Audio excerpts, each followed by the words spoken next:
everyone. I'm in a purple shirt. That is a rare sight, and it may be a trivia question on MCTV one day. But I wanted to do this video for a very long time, and something happened that kind of pushed me over the edge to make it. And as we know from watching the show, that my brain works vastly different than most people. Again, we probably have a long list of undiagnosed learning disabilities that I've managed to mask and hide my entire life. But when it comes to supporting models for 3D printing, I think I do it differently than most people. And the way I do it may help you. So I thought I'd run everybody through this and just kind of use this as a how-to video on how to support models for 3D printing. Now, caveat, disclaimer, I use Chitubox. There's some things in Chitubox I really like. There's some things that I wish it had, like the hollow blocker in Lychee. I'm planning on trying to learn Lychee soon, but as of right now, everything works for me in Chitubox, so I haven't switched yet. But the vast majority of times that I've tried to use pre-supports from model companies, they fail. Now, either the supports fail, the model fails, everything falls apart and goes to mess. So I have been avoiding pre-supported files like the plague. It ends up wasting money, ends up causing problems, and making me frustrated and cursing my life away. So, but recently I decided, I got my Saturn III back up and running again. Most of my stuff is done on a Jupiter. This was done on my Saturn III, and I repaired some of the issues I had doing with that. I replaced the VAT, or the FEP for the, I don't know how many time. I had to replace the motor and the Z-Rod, bunch of stuff, but I got it running. And I was like, okay, let me test some pre-supports from different companies. Loot Studios work perfectly. Kuton, everything I've tried pre-support has worked. And then I got to Parasite Collectibles. And this is not a knock on Parasite Collectibles. Parasite has some amazing figures. And I'll put a link down below, and I'll maybe even bring it up and show everybody what they offer over on My Mini Factory. They have some really great designs, and I love their stuff. So I figured out, let's try their pre-supports and see how it goes.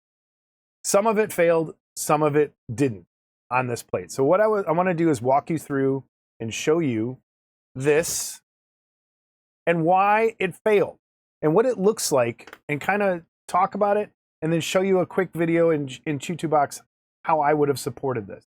So I'm going to go to the overhead cam here, and let's take a look at this. I'm going to back this out just a little bit so we can see, and I'll zoom. So this is a Ratman. I'm going to avoid the word so it doesn't link them up with anyone else. And I'm going to put gloves on because I haven't cured this. It's still, of course, it's sitting on the build plate. I have washed it, so it was a little easier to handle. But I wanted to show everybody what failed when I pulled this off, and probably why. Now, here's the reason I think supports fail for people is pre-supports. Is because those pre-supports work probably on the printer they test printed this on. Your temperature is different, humidity is different, your support settings are set different, like everything there's tons of factors in there that could cause this to fail for you, but work for them. So this is why I've always, even though that came with pre-supports, I would always support my own stuff. Because that way I get to know where the holes are in things. I know that, and that's another thing I want to talk about too in the video, is why you need holes. And it's not for drainage, for suction. Remember that. You can put them in for drainage in spots, but it's more important for suction. So, right off the bat, when I look at these supports in person and not in the slicer, they're great. Like this, first of all, when I orient something, this is not how I would have orientated any of this. The base, yes. The head, close, I would have cocked it to the side a little bit. But for this, I think it works because of the symmetrical stuff of it. And these two parts printed perfectly. There's nothing wrong, unless something happened in there that I don't see yet because I haven't taken it off the build plate. This, however, failed. And here's what failed on it. First of all, for me, these supports are way too flimsy for this giant piece. This is almost the size of a baseball, this part here. That's heavy. These supports, unless you have a billion of them in there, it's gonna, and you're not just supporting for printing an island, you're supporting for stabilizing as it prints. So yes, they probably got all the islands covered in there. And I ran it through UV tools and it didn't pick up many. So yeah, the islands were covered. But in terms of suction and as it's pulling and printing, this thing's gonna wobble. And here's why.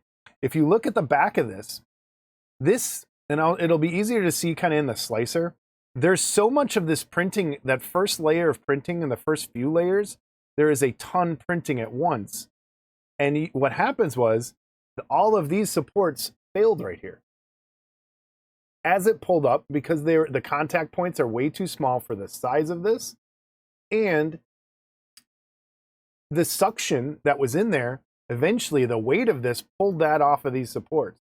So it printed all the way through, but then you get these wobble lines because the supports came loose. And then it shifted every time it prints. That's why you get those lines. So over here, this printed fine. You don't see any issues over here. This is exactly how I would have orientated this, is so that supports hit the bottom of the base and wrap all the way around so that you don't get any wobble as you go. The head, same thing. I know what they're trying to do here. I probably would have supported this exactly the same way, like I said, but maybe cock it. Your goal in your orientation is to always print the least amount at once. Okay, let me say that again. You're always trying to print the least amount at once. The less you have pulling on the FEP, the less chance you have of your supports failing. So with this, and like I said, it'll be easier to show you in the slicer, but if you look through here, there are no supports on the inside of that cape. All right, on the inside of that cape, there are no supports really as you get up further. So from about here to here, the only thing holding this in place are these supports down here, and it's gonna wobble a little bit, especially if the supports came loose, and it's gonna wobble as it prints and gives you those lines. So you have to support it, not just for the printing part, but for support as it prints.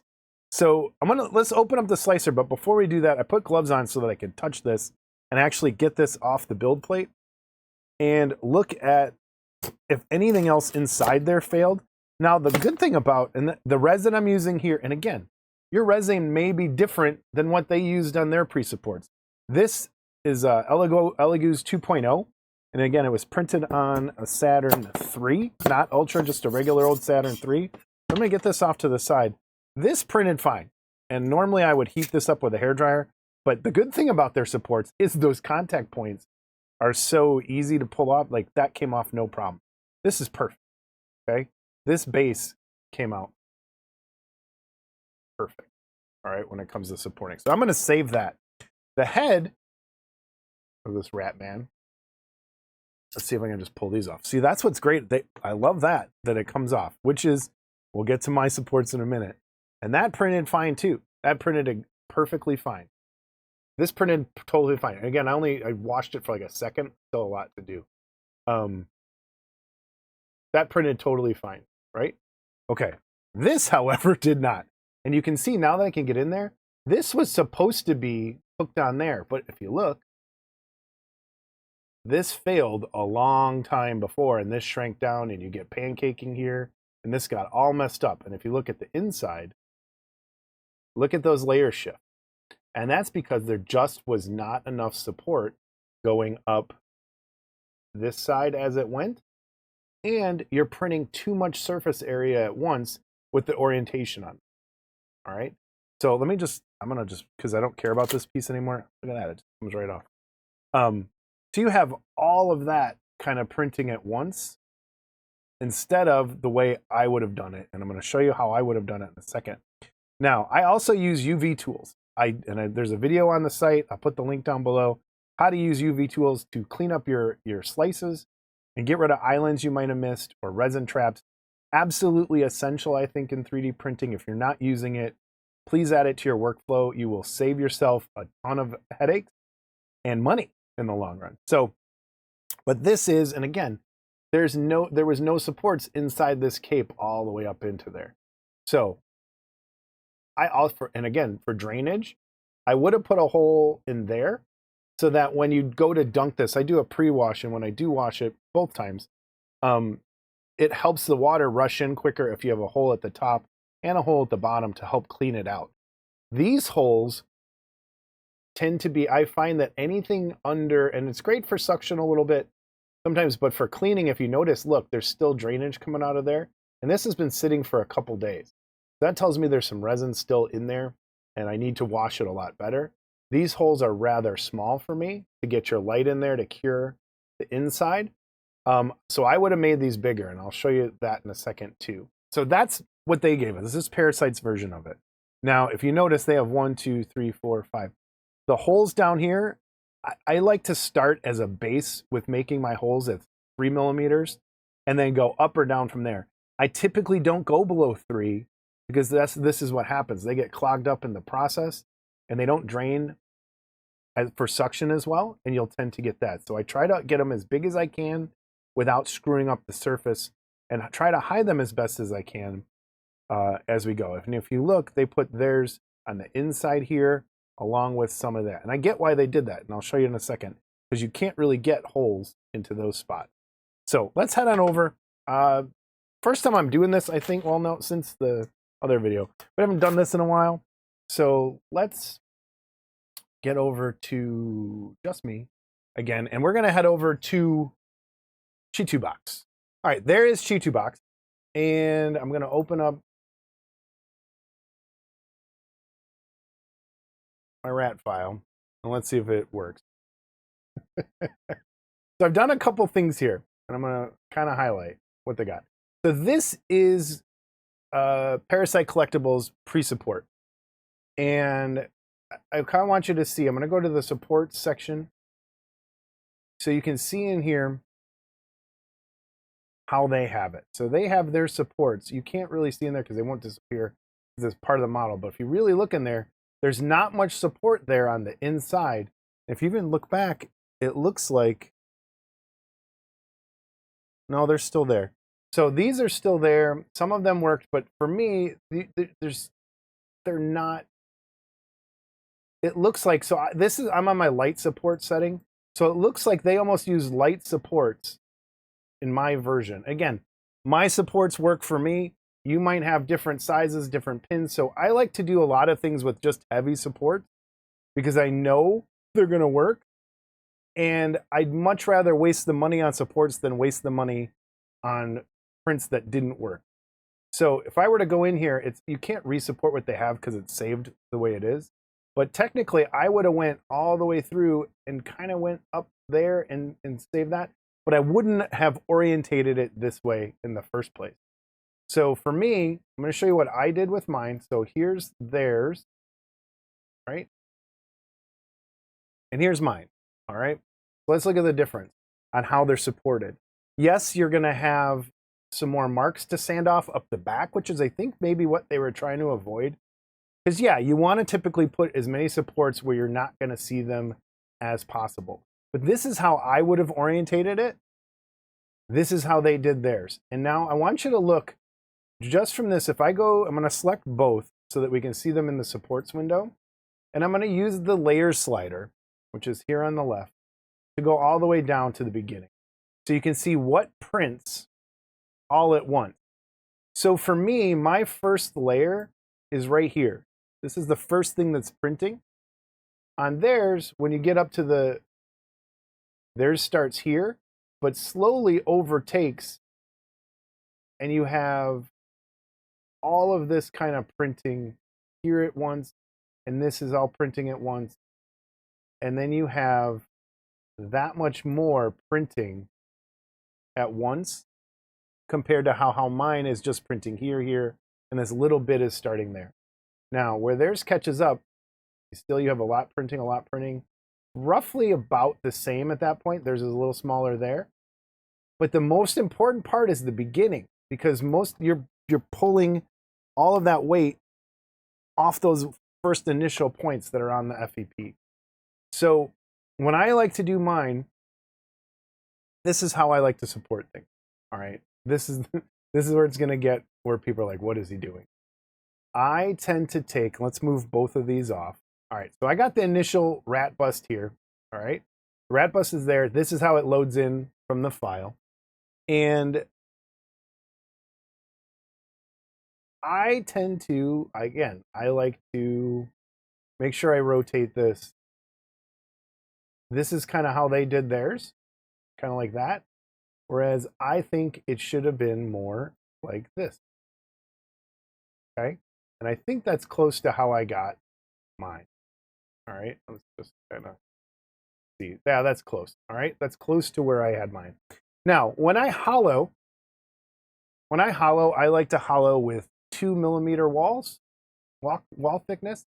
That's what works for me. I'll go up and down depending on how sturdy it needs to be, how big the holes. Like if I can't get a hole somewhere, I might have to make it skinnier. Or if it's making a lot of resin traps, I might thicken it up a bit. But 2mm is where I like to start with my wall thickness and then go up and down based on that. So I'm going to hollow this piece out. All right, so there, it's hollowed out. That took a long time. The reason it takes really long is because I have it set to high, because I noticed it doesn't leave you as many errors sometimes. And the cool thing in Chitubox Pro is now it will highlight in yellow the cavity if there is a giant resin trap or a giant cavity like that. So once you punch a hole in here, it's going to go. Now again, like I said, I like to start with 3mm holes and then go up or down for there. But this, sometimes it helps. If you have something like this, I know I don't really want to look at it yellow like that in the beginning. So I'll just take somewhere where I know I'm going to have a bigger hole, which is up here in there. And I'm going to punch a hole in his neck and then let the yellow go away. And so then this is where I look for my holes that need to be put in to reduce suction so that we don't get stretching or those shifts, or and it doesn't pull off the supports. So I take the layer slider, move it all the way down to where the thing is just starting, the very first thing. And I will look at it from straight up and down. And it's the opposite when I do my supports. So I'll take this and I'll go and I'll use the keys, the up arrow, until I start to see my first holes, okay? See my first holes there. Now I know there's no way this doesn't really fit in there. So I kind of go a little bit past, and I know my hole needs to go close to there and close to there, all right, for my first two holes in the whole piece. Now, if I keep going up, I know there's going to be some more spots, so then I know a hole needs to go there. And then I keep following along as it prints. Oh, there's going to, now, oops, that's not going to fit with my 3mm hole. So I can knock that down. Usually 1mm doesn't print sometimes, but sometimes you can just put it in there anyway, especially if you know that there's going to be bigger holes later on to help clean out some of that resin. Sometimes 2.5 works, and you can get in there over that. So I think that works for me. But again, I like to stick with 3s.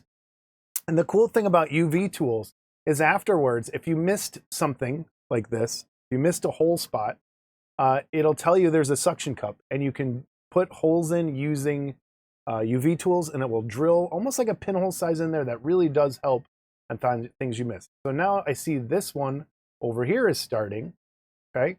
So I know that there's gonna need to be a hole there, all right? But that's the bottom, and I want that to have a giant hole in it so I can get a flashlight in there and cure it later on. So I'm gonna just pop a giant hole in there.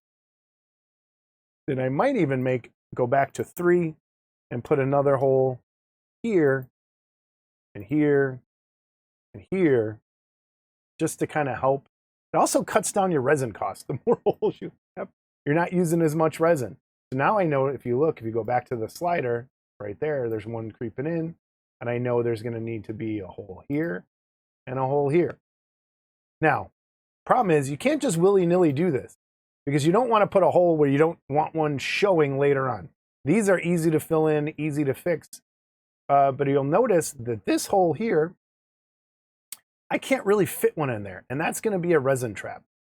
If you were to not fix this later on, there's nothing I can do about that now except either make the model thinner, which would open that up and maybe get a hole in there, or increase my wall thickness so that that hole doesn't appear.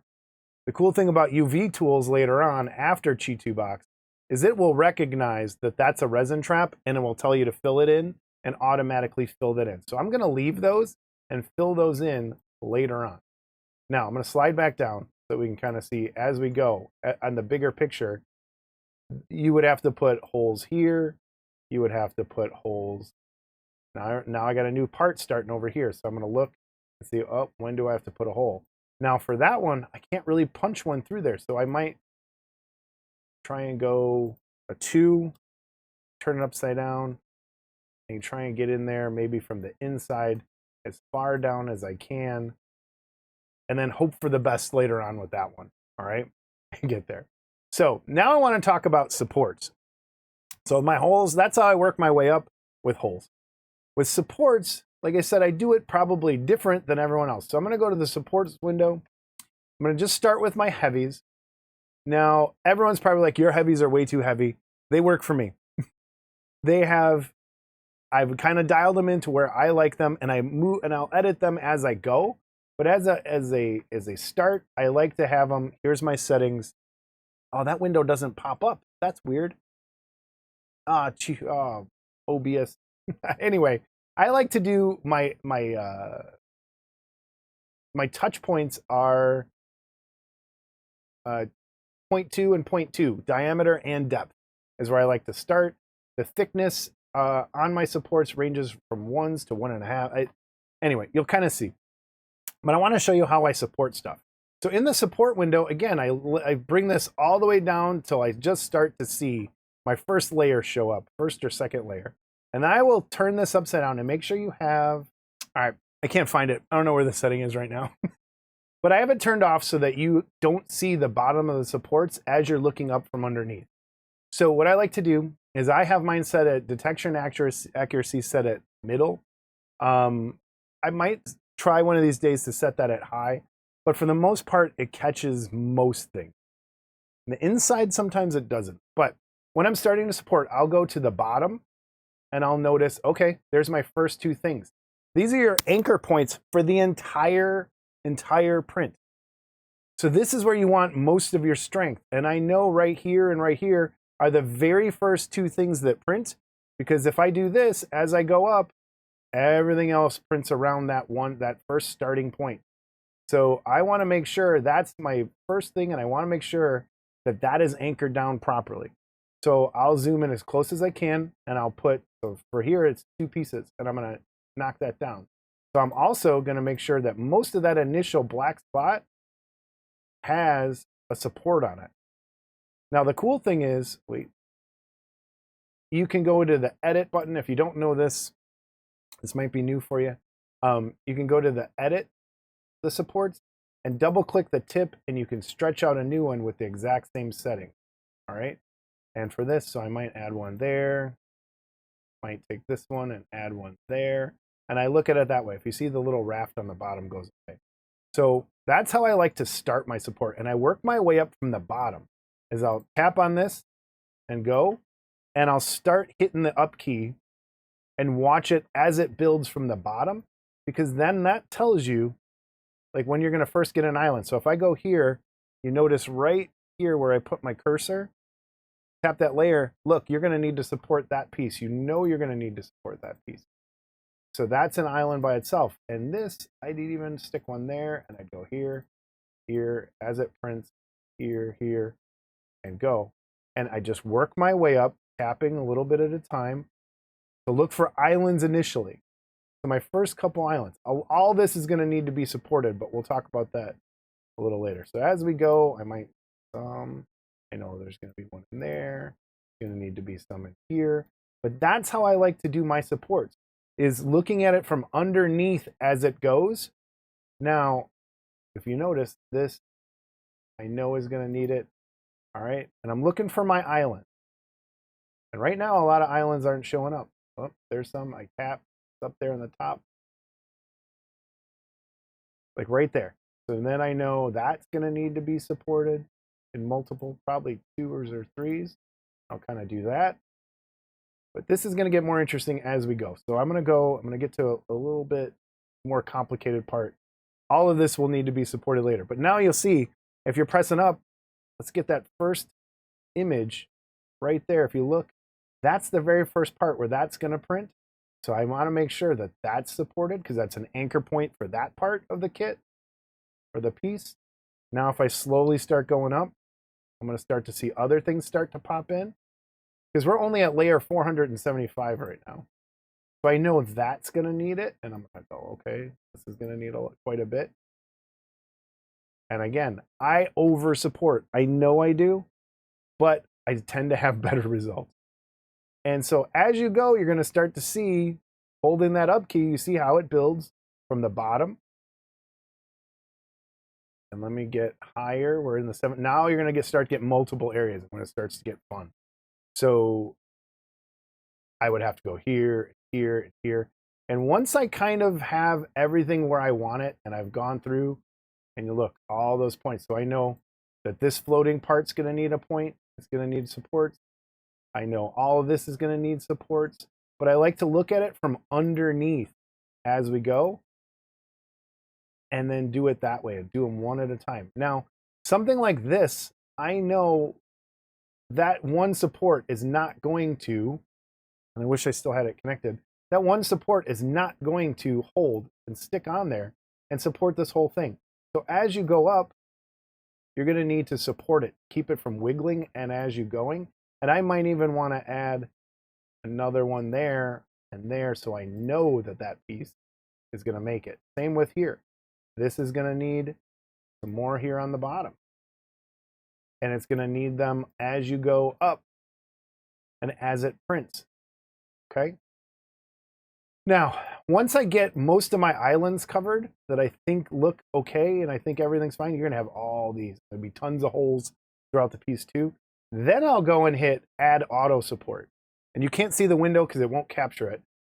It says you want to delete the existing support. I click no. It'll keep the supports that are already put in there. And then it will add all the other supports that it thinks it needs after I'm doing my first pass. Now, again, this, to me, this is not going to hold. This is going to come off part of the way through. So what I want to do is make sure this supports as it prints to keep it from wobbling, to keep it from shifting. And same with down in here. I want to have supports in here, not to help it print, but to keep it from shifting and to keep it from wobbling. Now, I look for points like corners or edges because the supports peel off a little easier and they're a little easier to sand out. So the reason I'm putting these in there, again, is not to help those islands print, but to keep the model from shifting as it prints. Because this is a very large piece. For a miniature, I mean, that's, I don't have my gloves off. That's a pretty big piece that you want to make sure it doesn't wobble. So I'm going to stop there with this piece. And I'm going to show you something. Let's delete this. Go to prepare. Delete this. Let's delete their version. Okay. And let's go to mine. So this is my fully supported. And if you notice the inside, never do infill. Infill will create resin traps that you don't want. That is, again, my opinion. Resin traps are your nightmare. You don't want infill in your piece at all. You will have resin leaking out later on. Get rid of infill. Infill is not the supports on the inside. That's a different thing. A lot of those can sometimes come out, but this is how I have mine supported going forward. If you notice, there's holes in places that you might go, oh, why would you put a hole there? Again, it's to help get that suction taken care of. And all of those can be filled in later. And I put them around the top, one in the middle. And that is how I have mine supported for printing. So what I'm going to do is print this. And we're going to come back and look at it. So I'm going to hit save. I got to get it right on the right printer. I had it on the wrong build plate. There we go. So we can fit more on there. So this is for my Saturn III. I'm going to slice this. Always make sure you're on the right printer. All right, it's sliced up. I'm saving it. It's going to cost $6. Uh-oh. Everybody see that? Hold on. Ah, that's bad luck. The price in resin for this rat is $666.66. Oh my gosh. And then 8 hours and 33 minutes on the Saturn III based on my setting. So All right, so that's saved. I want to show you like another, let's look for something crazy. All right, this is a werewolf body, and I'm not going to orientate this how I normally would, but I just want you to show. So if I was going to do it this way, all right, if I was going to do it this way and you go to supports, this is where it gets crazy. And this is where I think some people tend to lose some support. If I go back down to the beginning, you can kind of see, this is what I'm talking about. I go to the very beginning of that print, and then I go underneath and say, all right, where's my initial first few? And really make sure that those get supported. I go, okay, there. Because these are your anchor pieces for the whole kit. And I know I said that before, but this one's going to show a little crazier how it goes. So if I start, I go up, I'm holding down that up key, you start to see, uh-oh, look, there's an island there. So you can just instantly pop it on there and go, all right, where's my next island? And you can go back and fill those in with more, but this helps you get those initial islands that you know you're going to want to make sure they have an anchor point. And as I'm going out, now more of this will need to be supported for sure. But again, this just, look, right there, one layer at a time, boom, boom, I know that's that. And then I work my way all the way up, and I'll go back and say, yep, this needs more, this needs more. And then I'll hit the add auto support and let it clean up what I missed, and then go on to the next step, which is UV tools. So I hope that helped you understand how I support things, and maybe it'll help you see things a little differently and help your printing do a little better job at catching those supports. But now what I'm going to do is I'm going to slice that up, have it sliced. I'm going to print the rat bust, and we'll see the results of mine versus their pre-supports. And again, not a knock on Parasite Collectibles at all.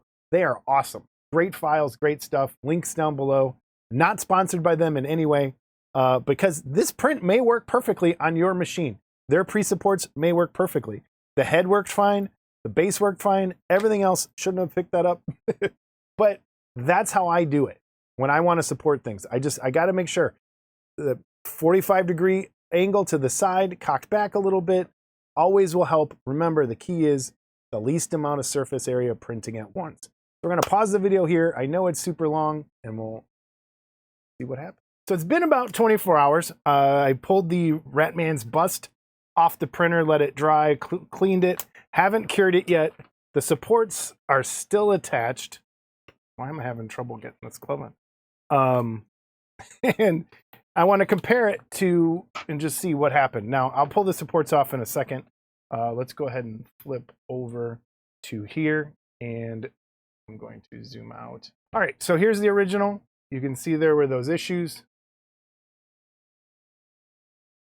in there with all the layer shifting and all of that. So we have that. That's the original. Here's mine.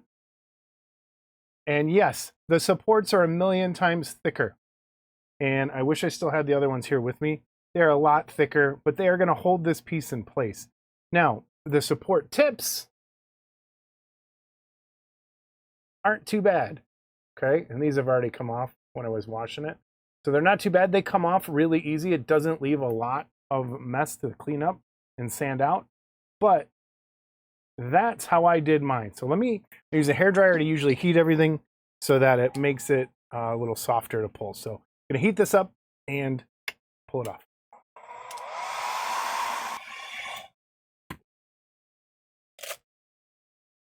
And you saw that? Just kind of, boom. Not that much of a problem. There's a lot of little supports left in here that I have that weren't in the original version, but that's pretty much the finished one. Now, let's compare. Did I get any layer shifts? No. So if you look, so here's the original with the layer shifts with the supports that failed. Here's mine. Look at the bottoms. Even the bottoms seem, here's mine. Here's this one. And even with those tiny supports, look how messed up that bottom is that you have to sand. And then over here, it's not too bad at all. Okay, so I do have to clean all that up. I wanted everyone to see what it looks like when it is finished. So here is the head. Really cool piece. There's the head. And then here is the base it fits into. There we go. There's that. Head plugs in. And there is my Rat Man.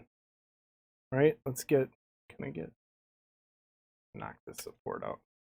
You saw how easy these are coming off. They're not, there's our Rat Man. Okay? So that's how I support things. I hope this video might have helped you a little bit. If it didn't, I'm sorry, but that's how I do it, and it works for me every time. The reason I'm wearing gloves is because I haven't cured this yet. But there's our finished Rat Man from Parasite Collectibles. Not sponsored in any way, but I'm going to send this over, make sure Parasite knows about it. They have great stuff, great characters, great files, and pretty happy about it. Let's go back one more time. Bench cam. There's our rat guy. A lot we could do with this piece. Love it. So, cool. Like I said, I hoped it helped, and I'll see you next time on How To Model Club TV. Gloves.